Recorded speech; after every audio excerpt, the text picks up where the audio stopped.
let me just start out. Certainly there's a lot of conversation over the protest that was scheduled for Saturday night. As you're aware, there was a protest downtown Detroit, and it started with about 150 individuals. Now, the organizer indicated there were 400. There were never 400 individuals present. As an encouragement for more people to come out, the organizer made a public post to their social media page making demands and refusing to leave the intersection. So if we could just put it up for the media to see. Detroit Will Breathe is occupying the intersection of Woodward and John R. to demand the immediate end of Operation Legend and the withdrawal of federal agents sent to Detroit by the Trump administration to criminalize and terrorize black and brown communities. We aren't leaving until the feds leave. We aren't leaving until the feds leave. So let me start my remarks out by saying this. I am not going to let any group set up a Seattle zone of lawlessness here in the city of Detroit. That is non-negotiable. And I'll read it again. I am not going to let any group set up a Seattle zone of lawlessness here in the city of Detroit. That's non-negotiable. When peaceful protesters who were gathered became aware of the intent Saturday night, many left because they did not want to be part. I've gotten a few different estimations. Some said almost half left.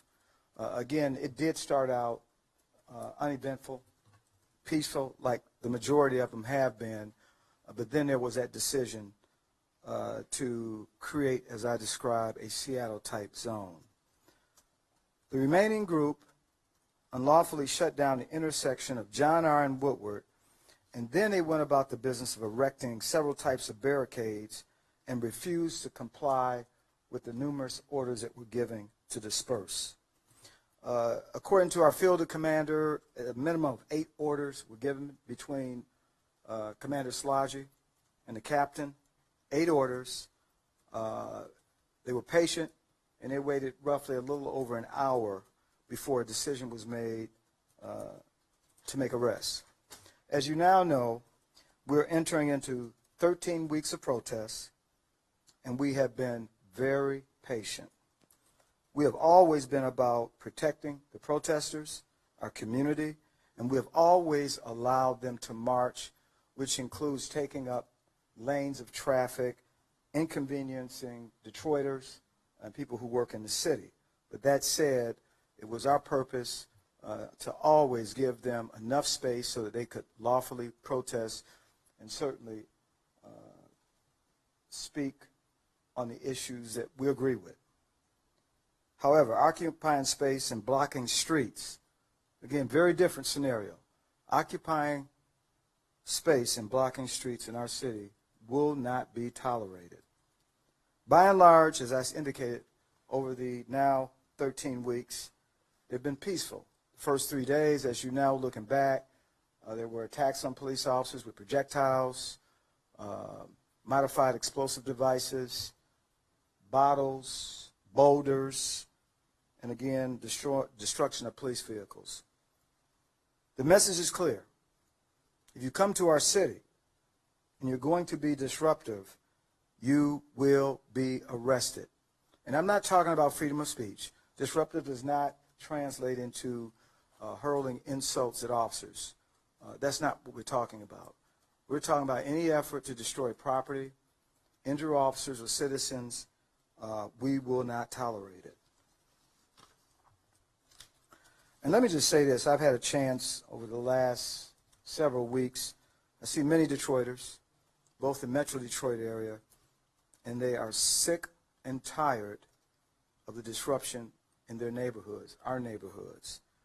Defunding the police is not something they want here in Detroit. In fact, what I'm constantly told, Chief, you need to hire more police officers. And we want you to have the equipment necessary to effectively do your job. Removing federal agents is not what they want. In fact, it should be noted that it's been 26 years since we've had a collaborative relationship with our federal partners. 26 years. And I'll take you back in recent time. In December, I stood with Attorney General Barr, all the heads of the federal law enforcement agencies, and during that time, we talked about the enhancements to enforcing violent crime. That was in December. Then certainly we know what happened. COVID struck. The tragic death of Mr. Floyd, followed by days and weeks of protests, and then a byproduct, we saw violent crime increase in most major cities across this country. So the enhancement was Operation Legend. Again, there was never an effort by the federal government, nor did the city of Detroit request any assistance to manage protesters. That just never happened. And that certainly was never our intent. But clearly what Detroiters want and what we want is to reduce and mitigate violence, and that's the whole purpose of the enhancement to our federal partners' deployment here in the city of Detroit. So when a decision was made to arrest the law violators, it was made with the hope that no force would be used.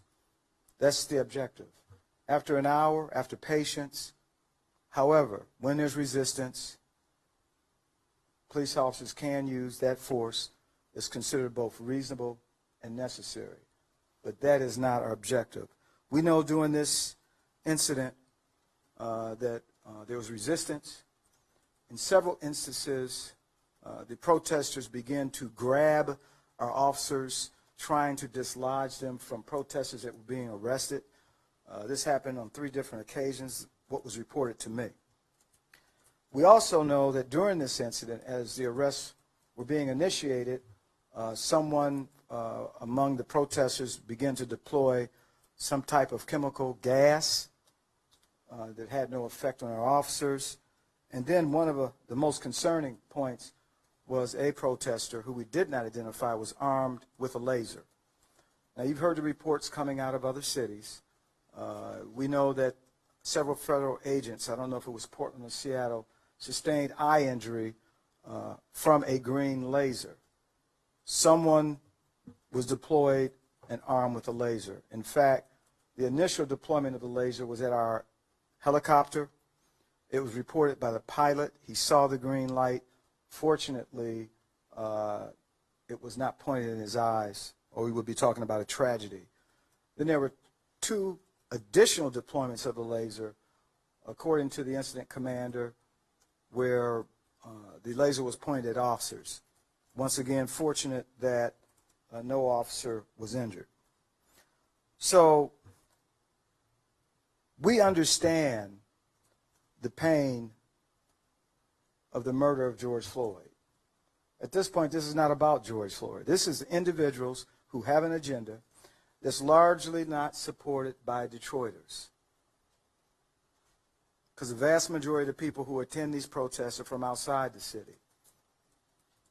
We know definitively that the local activists do not support this group. They've made statements to that fact. In fact, Deputy Chief Bettison will talk briefly about his conversations with some of our local activists that clearly states that they want no part. And again, I want to emphasize, even on that night, once some of the protesters that were there to lawfully and peacefully protest, when they realized that a crime would be committed, they made the decision to leave, and they did that. So, again, as the chief of police, I represent the people who live, who work, who come to this city for entertainment. Outsiders, I don't represent. And so you don't speak for Detroiters. And again, I have to emphasize, I've had so many conversations over the weeks, and they believe that what this department is doing, and we're doing it right, and they believe we have above average relationships with our community, and that certainly does matter. And when you look at what's happening in Detroit in comparison to other cities that to this date are still having significant issues, there's a reason for it. But that doesn't mean that this group is relentless Certainly, I've given it masterful with the message. But one thing about a message, no matter how masterful you might be, when you're untruthful, it just doesn't go very far, and Detroiters are fed up. So with that, I would ask that Deputy Chief Bettison come forward and talk about his conversations, and then we'll open it up for some questions.